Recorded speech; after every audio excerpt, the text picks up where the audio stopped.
अगर धरती से मधुमक्खियां गायब हो गई तो इंसान अगले 4 सालों में खत्म हो जाएंगे। ये कोट दुनिया के सबसे बड़े साइंटिस्ट एल्बर्ट आइंस्टाइन का माना जाता है। सुनने में ये किसी साइंटिफिक मूवी का डायलॉग लगता है। हमें लगता है अरे छोटी सी मक्खी ही तो है, अगर नहीं होगी तो क्या होगा, ज्यादा से ज्यादा हमें शहद नहीं मिलेगा। नमस्कार दोस्तों, रियलिटी ये है कि आपकी प्लेट में रखा हर तीसरा निवाला, चाहे वो एप्पल हो, कॉफी हो या आपके कॉटन के कपड़े, ये सब एग्जिस्ट करते हैं क्योंकि एक मधुमक्खी ने अपना काम किया था। पिछले कुछ दशकों में दुनिया भर से बिलियंस ऑफ बीज गायब हो चुकी है। साइंटिस्ट इसे CCD कॉलोनी कोलैप्स डिसऑर्डर कहते हैं। आज की वीडियो में हम आइए इन्वेस्टिगेट करते हैं इस साइलेंट डिजास्टर को। क्यों मर रही है बीज? क्या सच में 5G टावर्स जिम्मेदार है? और इंडिया में हनी के नाम पर आपको क्या खिलाया जा रहा है? चलिए शुरू करते हैं।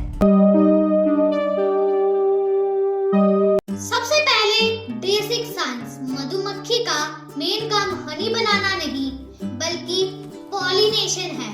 जब बी एक फूल से दूसरे फूल पर जाती है तो प्लांट्स में फर्टिलाइजेशन होता है और फ्रूट बनता है। दुनिया की 100 में से 70 मेन फसलें बीज पर डिपेंड करती है। अगर बीज गायब हुई तो apples, almonds, berries, onions, broccoli etcetera, यहाँ तक कि कॉफी और चॉकलेट भी इतिहास बन जाएंगे। अगर हम पॉलिनेशन के लिए मशीन्स या इंसानों का यूज करें तो खाने की कीमत 10 गुना बढ़ जाएगी। बीज ये काम इकोनॉमी के लिए फ्री में करती है। एक एस्टिमेट के हिसाब से बीज ग्लोबल इकोनॉमी में हर साल $150 बिलियन कंट्रीब्यूट करती है। तो सवाल ये है, ये बीज अचानक गायब क्यों हो रही है? इस फेनोमेनन में बीज मरती नहीं है, वो बस अपना छत्ता छोड़कर गायब हो जाती है। इसके पीछे 3 मेन कल्प्रिट्स हैं। नंबर 1, पेस्टिसाइड्स, खास करके नियोनिकोटिनॉइड्स। ये केमिकल्स बीज के दिमाग पर असर करते हैं। बीज को नशा हो जाता है, वो पागल हो जाती है और अपने घर वापस जाने का रास्ता भूल जाती है। Number 2, monoculture. पहले खेत में 10 तरह के फूल होते थे। आजकल पंजाब, हरियाणा या US में देखिए, मिलो दूर तक सिर्फ एक ही क्रॉप होती है।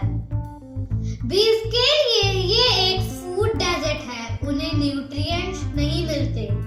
और नंबर 3, क्लाइमेट चेंज। मौसम बदलने से फूल खिलने का टाइम चेंज हो रहा है, जिससे बीज कंफ्यूज हो रही है। यहाँ एक पॉपुलर मिथ क्लियर करना जरूरी है। आपने सोशल मीडिया पर सुना होगा या 2.0 मूवी में देखा होगा कि 5G टावर्स और मोबाइल रेडिएशन से बीज मर रही है। साइंस इस पर भी डिवाइडेड है।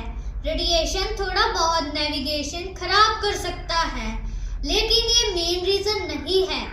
ये एक डिस्ट्रैक्शन है। असली किलर केमिकल पेस्टिसाइड्स और हैबिटेट लॉस है। मोबाइल टावर्स को ब्लेम करके हम असली कल्प्रिट्स, बड़ी केमिकल कंपनीज को बचा नहीं सकते। अब आते हैं इंडिया पर। सिचुएशन हमारे घर में भी अच्छी नहीं है। पंजाब और हिमाचल में एप्पल फार्मर्स को अब बी कीपर से मधुमक्खियां किराए पर लेनी पड़ रही है पॉलिनेशन के लिए, क्योंकि नेचुरल बीज बची ही नहीं है।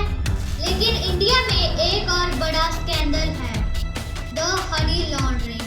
सोचिए अगर बीज कम हो रही है तो मार्केट में हनी का प्रोडक्शन कैसे बढ़ रहा है।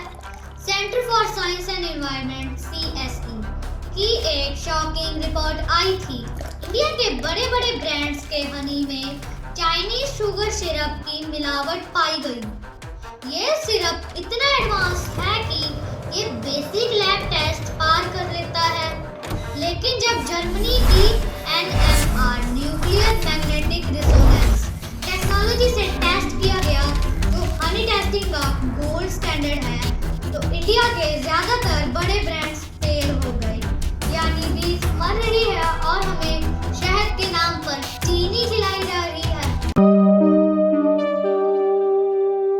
अगर हम नहीं संभले तो फ्यूचर कैसा दिखेगा? एक एक्सपेरिमेंट में सुपरमार्केट से वो प्रोडक्ट्स हटा दिए गए जो बीन्स पर डिपेंड करते हैं। रिजल्ट 50% से ज्यादा स्टोर खाली हो गए। ना फ्रूट होगा, ना कॉफी, ना कपड़े।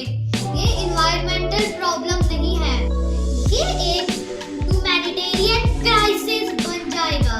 तो हम क्या कर सकते हैं? सॉल्यूशन हमारे हाथ में है। First, plant be friendly flowers. अपनी बालकनी या छत पर मैरीगोल्ड, सरसों या सनफ्लावर लगाएं। सेकंड, सपोर्ट लोकल सुपरमार्केट का शुगर सिरप छोड़कर अपने आसपास के लोकल बी कीपर से रॉ हनी खरीदे। इससे बी भी बचेगी और किसान भी। थर्ड, वाटर फॉर बीज। गर्मियों में एक कटोरी में पानी और कुछ पत्थर रखें ताकि बीज पानी पी सके बिना डूबे। दोस्तों, मधुमक्खी साइज में छोटी है